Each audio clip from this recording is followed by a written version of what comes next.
एक युवक अपने गुरु के पास वर्षों तक रहा, लेकिन गुरु ने उसे कभी कुछ करने के लिए नहीं कहा। शिष्य बार बार पूछता रहता कि मुझे कुछ कहें, कुछ आदेश दें, मैं क्या करूं? लेकिन गुरु हमेशा यही कहते, मुझे देखो, मैं जो करता हूं वैसा करो, मैं जो नहीं करता वह मत करो, इसे ही अपनी सीख समझो। लेकिन उसने कहा, इससे मेरे कुछ समझ में नहीं आता, मुझे कहीं और भेज दें।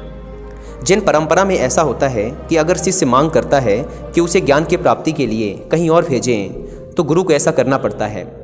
तो गुरु ने कहा, ठीक है, यहाँ से कुछ मील दूर एक सराय है, वहाँ जाके तू 24 घंटे ठहर, वह सराय का मालिक तुझे बहुत कुछ सिखा देगा। उस शिष्य ने अपने गुरु को प्रणाम किया और वहाँ से चल पड़ा। रास्ते भर वह यह सोचता रहा कि जब इतने बड़े गुरु के पास आकर ज्ञान प्राप्त नहीं हुआ, तो भला वह सराय का मालिक मुझे क्या सिखा देगा? आखिर है तो धर्मशाला का रखवाला ही ना। वह बस बेमन सा चला जा रहा था। वह जब उस सराय के पास पहुंचा, तो उस सराय के मालिक की शकल सूरत देखकर उसका दिमाग खराब हो गया। उसने सोचा कि भला यह मुझे क्या सिखाएगा। लेकिन क्या 24 घंटे तो रुकना ही था, गुरु का आदेश था। साथ ही गुरु ने यह भी कहा था कि देखते रहना, क्योंकि वह धर्मशाला का मालिक शायद कुछ कहे ना, मगर देखते रहना, गौर से जांचते रहना। इसलिए शिष्य उसे ध्यान से देखता रहा। उसने देखा कि वह दिन भर धूल झाड़ता रहा। धर्मशाला में कोई आया, कोई गया, कभी नया कमरा साफ करता, कभी कोई पुराना कमरा साफ करता। बस वह दिन भर धूल ही झाड़ता रहा। शाम को बर्तन साफ करता रहा। रात 11-12 बजे तक वह देखता रहा कि वह सराय का मालिक बस बर्तन ही साफ करता रहा। वह बर्तन साफ करता करता ही सो गया।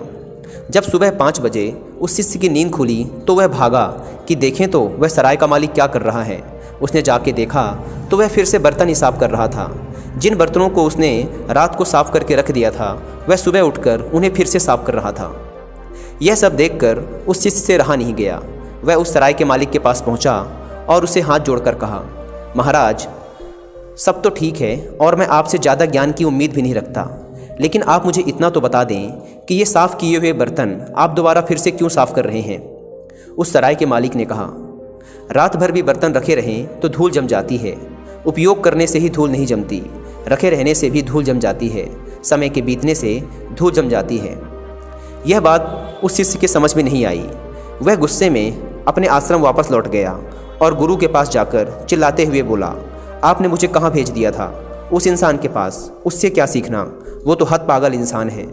वह तो बर्तनों को ही घिसता रहता है।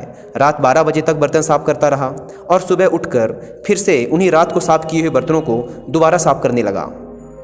गुरु ने कहा, तू भी यही करना समझ, इसलिए तुझे वहाँ भेजा था। रात भी घिसते घिसते ही सो जा और सुबह उठते ही फिर से घिस, क्योंकि रात भी सपनों के कारण धूल जम जाती है और समय बीतने के साथ ही धूल जम जाती है। दोस्तों, इस कहानी में जिन मास्टर अपने शिष्य को सिखाना चाहते थे कि समय बीतने के साथ हमारे दिमाग में नकारात्मक विचारों, हीन भावना, हिंसा, क्रोध आदि की धूल जम जाती है। इसलिए इस धूल को रोज़ साफ करते रहना चाहिए, क्योंकि हमारा दिमाग ऐसा ही बनाया गया है। अगर इसमें कुछ पॉजिटिविटी नहीं डालेंगे तो ये नेगेटिविटी को अपने आप ही आकर्षित कर लेता है। यहाँ जैन मास्टर सिखाना चाहते हैं कि अगर हमें अपने लक्ष्यों को प्राप्त करना है तो अपने आप को हमेशा याद दिलाते रहें कि आप कौन हैं, आपके लक्ष्य क्या हैं और आप क्या पाना चाहते हैं।